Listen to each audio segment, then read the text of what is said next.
Alright, this is chapter 16 homework.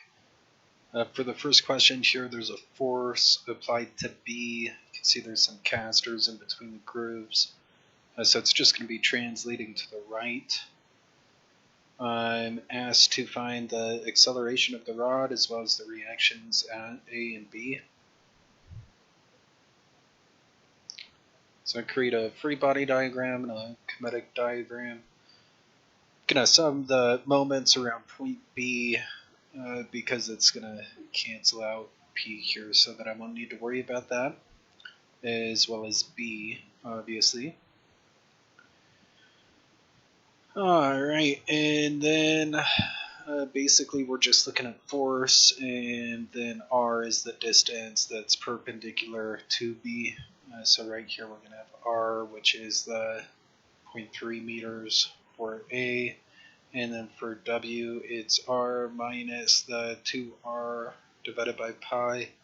The centroid can just be found through the book or looking it up online.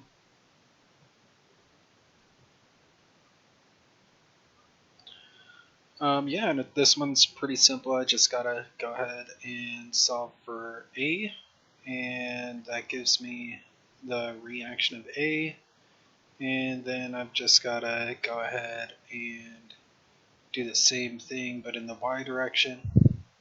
Just summing the forces in the y direction to be able to find B is. Seems like the second reactant is a lot easier to find after you find the first, or I guess the last one to find is usually pretty easy.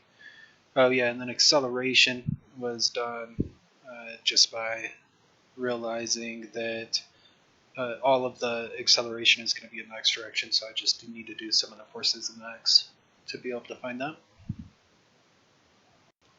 Alright, the second question is similar to the first. Again, basically there's some tracks. So this is going to be another translation, both the x and the y, but no rotation. I'm asked to find the acceleration of the Weldman, which means the acceleration of G, and the reactions at A and B.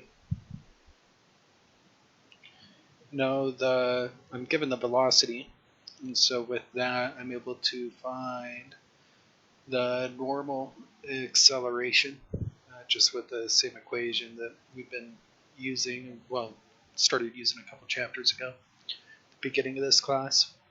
Make another free body diagram and kinematic diagram. I go ahead and sketch out another triangle here just to make sure that I've got the right angle, and this is just to be able to turn that weight into components that are parallel to the normal, as well as what's most important here is the tangential velocity.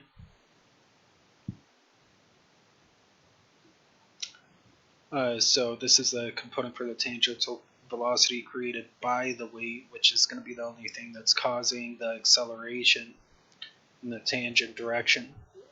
It gives us this relationship. I'm able to go ahead and solve for the tangential acceleration, which is this one. Then I just find the magnitude by combining both, which ends up being this here for the total acceleration. This triangle again was used just to help me make sure I'm getting the right angle right here. So I have 60 degrees plus the theta, which gives me that 84.1.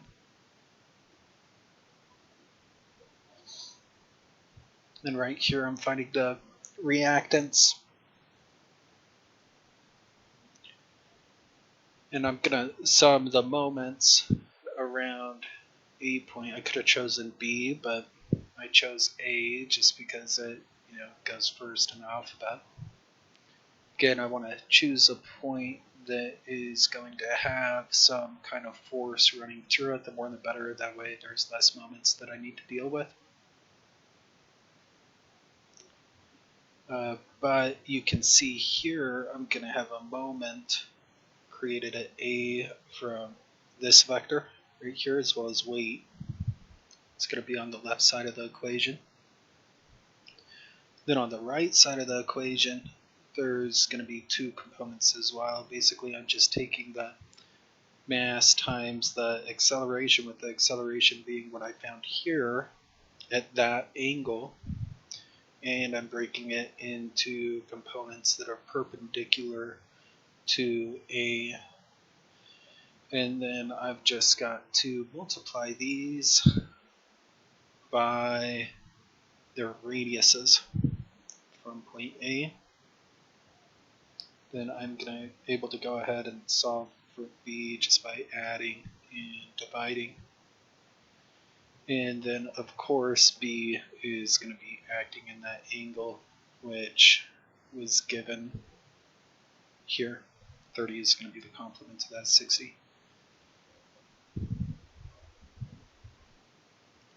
And just like with the first one, the second one is easy to solve for because I don't need to deal with the moments. I can just send the forces in the x direction. I could have also done it in the y, but you know, x seemed nice.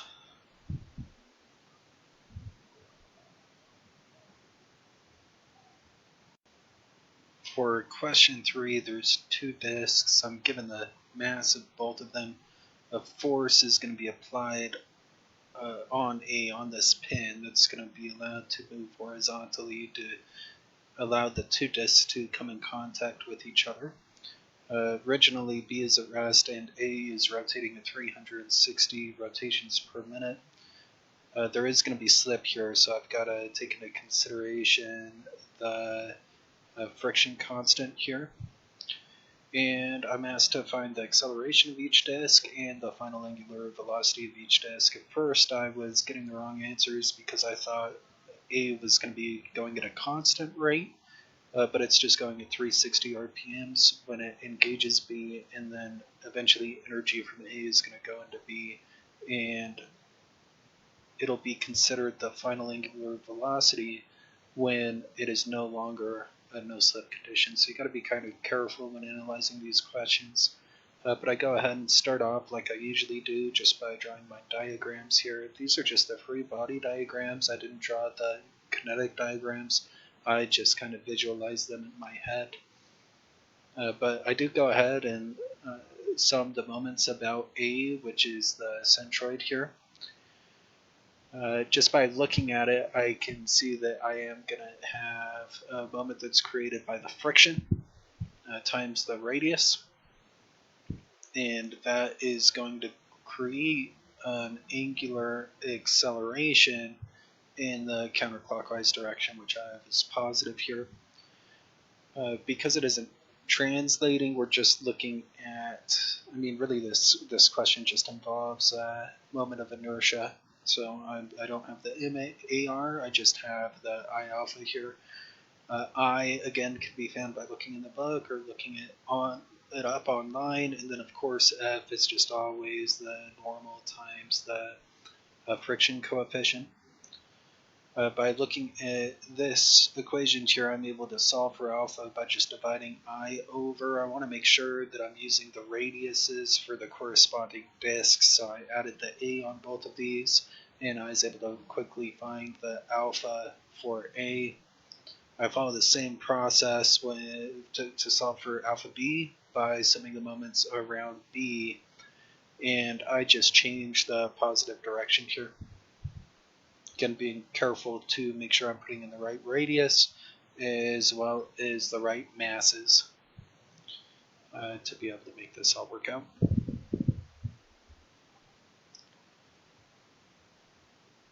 Once I have the alphas, I start trying to find out what the omegas are going to be. Again, I realize that it's going to occur when the velocities, the tangential velocities of both A and B, are equivalent to each other. They're no longer going to be slipping at that point. So I set up this relationship here. For A, it's going to be its starting rotations per minute. Of course, I went ahead and converted that into radians per second, which is 4 pi here. But then it's going to be decelerating with time. Again, these are working in opposite directions. Here, A is rotating clockwise, but the acceleration is counterclockwise, which is why we get that negative. With B, its starting radians per second is just 0. And then I'm able to first solve for t to find out how long it's going to take for the velocities to be equivalent to each other. Once I have that, I can go ahead and just use this part and this part to be able to find what the final angular velocities are going to be by substituting in t. Question 4 involves 2 chords that both have an upward tension along with a disc and a drum of different radiuses. Of course, they're connected to each other firmly. There's no slipping between them. I'm given the tensions of both chords as well as the combined mass, and I'm told that this is important. I'm told the acceleration of point B is on the chord is 0, so the acceleration here is 0. Also, the acceleration here is 0, and I'm asked to find the combined radius of gyration of the disc and the drum. A free body diagram is easy to draw, or free body diagram. And then the kinetic diagram is somewhat easy to draw too, but you could guess that it's rotating the wrong way in this one, and that would just be fine. Just make sure you're looking at your signs and what you consider positive to adjust for that. The main thing to realize here with anything talking about a radius of gyration is that I actually equals mk squared. So this is equivalent to I alpha, which is typical in all of my other problems. So I'm able to go ahead and solve for how this point is going to be able to be accelerating just by summing the forces in the y direction. Again, this is really pretty simple stuff. Once I have the acceleration of that point, I'm able to then find the alpha, and this is because I know at point B there is no acceleration, right? So the acceleration of g is equal to the acceleration of b, which is 0, plus the acceleration of g in reference to b. And so I just don't consider its normal acceleration, because if you think about it, that's not actually going to be increasing the acceleration at point g. So yeah, it's just alpha r. So I'm able to go ahead and divide the acceleration of g by r to find that alpha equals this. Again, that's not what I'm looking for. I'm looking for the radius of gyration, which involves summing the moments. And this is another problem that just involves moment of inertia. So I'm just doing an I alpha, and I'm not doing the MAR. Just a little bit of algebra here, and I'm able to find what K is. For question 5, a rod is rotating around point C. Given the total length, the R bar, there's a force P being applied, and I'm asked to find the angular acceleration of the rod and the components of the reaction at C. start off by drawing my free body and kinetic diagrams. I then decide it is best to sum the moments around point C because I do not know this reactionary force yet. Because it's going through the center or the point C, I don't need to take that into consideration with finding the moment. And that's a force that I'm looking for. I'll just need to solve for this later. So now alpha, I can find it. Because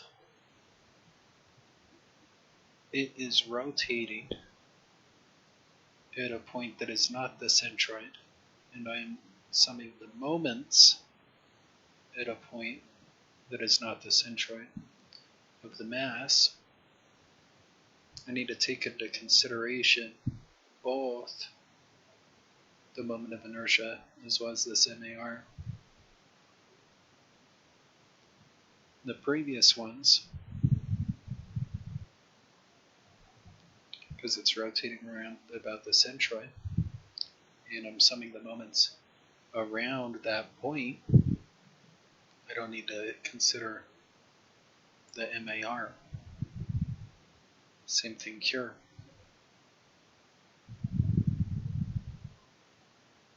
Summing the moments around the point in which it's rotating. So it's just I alpha. Here, it's not actually rotating about the centroid.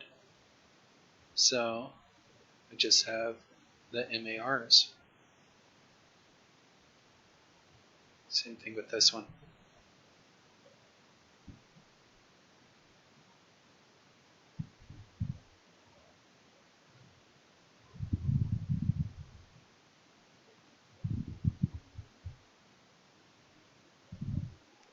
When summing the moments about a point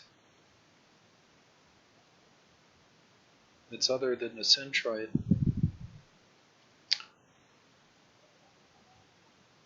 the moment which is force times the distance perpendicular to that point, the radius, that distance, is the distance between the force that's being applied and the centroid. Okay, so in this case, this is going to be P times L halves, and this is the PR. I is found in the book. In this situation, the alpha and the acceleration equals alpha r. The r's are the same here. So we get m alpha r squared. We're able to factor that out and then just divide this over to solve for alpha. Once that is solved, I can just sum the forces in the x direction. I want to make sure I'm paying attention to my diagrams here because you can see that the mass times the acceleration is going to the left, but I have to the right is positive here. So we're going to have C minus P is equal to negative MA. In this situation, A is alpha R. So yeah, that one's pretty easy, and then this component is just super intuitive. It's just the weight. Obviously, there's no other force going to be acting in the y direction here. And then because the question asks for the components of the reaction, I'm going to leave it like this instead of summing them and finding the magnitude and angle. For question 6, a wheel is released from rest and it's going to roll down the incline, and I'm just asked to find the acceleration in the center of the wheel in terms of r, the radius of gyration, beta, and g. Go ahead and create my diagrams here.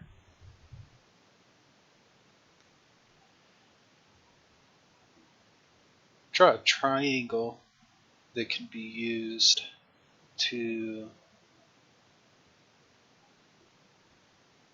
break weight into components that are parallel to the direction it's going to be accelerating, as well as the normal force here.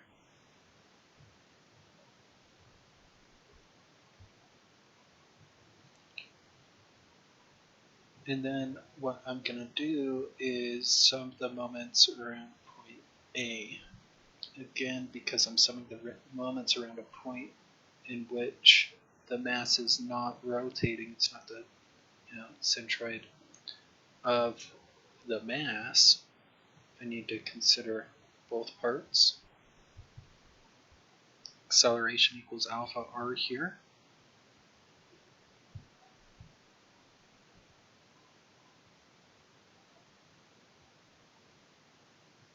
And then this is just my force mg sine of beta. Gives me the force that's working in this direction. The distance is just r. The normal force is not going to be taken into consideration when summing the moments because it is going to go straight through point A.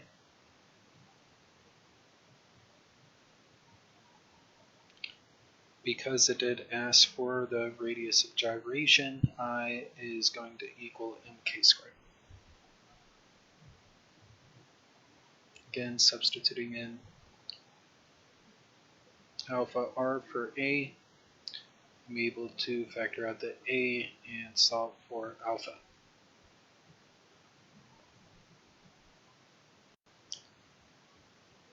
For question 7, a drum is connected to the disc. I'm given the radius of both. I'm given the weight as well as the radius of gyration and the force being applied to the chord P.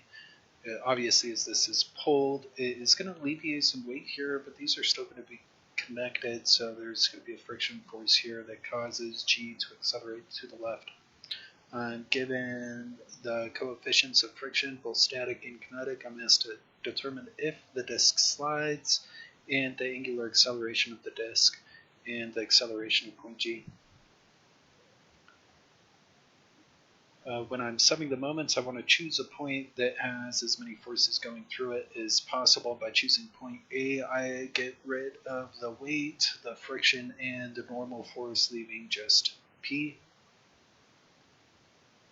My kinetic diagram is pretty intuitive here. And same rules apply for acceleration equals alpha r, and because I'm given the radius of gyration, I'm going to want to use I equals mk squared instead of 1/2 mv squared. This is the distance times point P. Here, just substitute in my equations. Factor out the alpha, divide. It's a pretty common theme to find alpha here.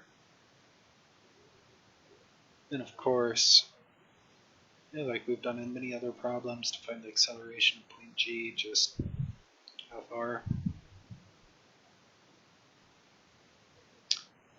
And then to find the acceleration, or I mean the friction force here actually, to determine if it slips, I know that it's going to require a friction force of 1.6 pounds just by substituting in M and A, with A being this number here. Then I'm able to sum the forces in the y direction. I don't know why I wrote x here. But obviously there's not going to be any vertical accelerations here, so it's going to be equivalent to 0. That means I'm going to have the normal force and the force of tension here working against gravity, which is going to take 5 pounds off the normal force to bring it to 5 pounds. If I multiply that by my static coefficient of friction, I get 1.25 pounds, which is not greater than 1.6. So the most that it can apply is that 1.25 pounds, meaning it is going to slide. which also means that in reality here, the force of friction is just going to be 5 times the kinetic force of friction, which is 0.2, meaning I'll get 1 pound of force to the left. It does make me wonder though where I'm getting an extra 0.6 pounds from. The only thing I can think of, some of this force is being converted that direction. Maybe it's normal acceleration, I'm not sure. The last problem involves 3 components. I've got disc A and B as well as rod C, D. I'm given the mass of all 3 components. This is the first one that has actually had a moment applied to disc A. I'm told that there is no slip, and I'm asked to find the acceleration of the center of each disc, as well as the horizontal component of force on disc B by pin D. Go ahead and start off by drawing my diagrams as usual. Again, because I'm summing the moments around a point that is not the center of mass, I'm going to want to take into consideration I alpha and MAR. There is 2 components that create a moment. Here I have C times the distance, and the moment M, and then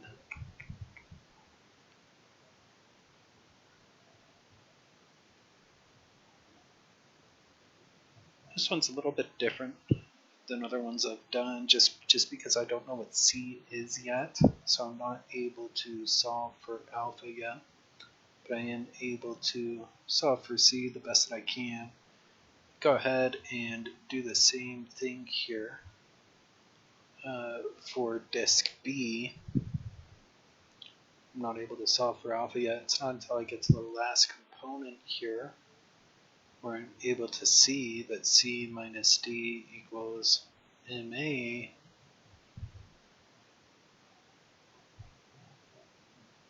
That I can then substitute in C and D to be able to solve for alpha here.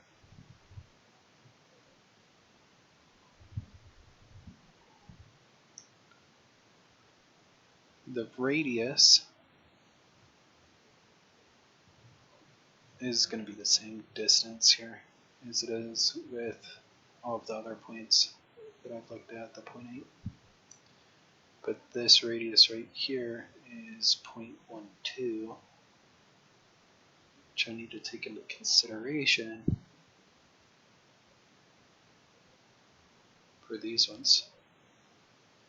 Again, because this on the kinematic side, point which is accelerating is actually 0.12, but distance from the moment is 0.8.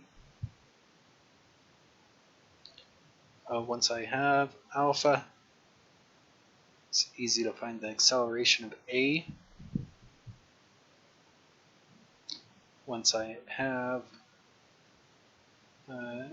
alpha, it's also easy to solve for force D. And that'll be it. Thank you.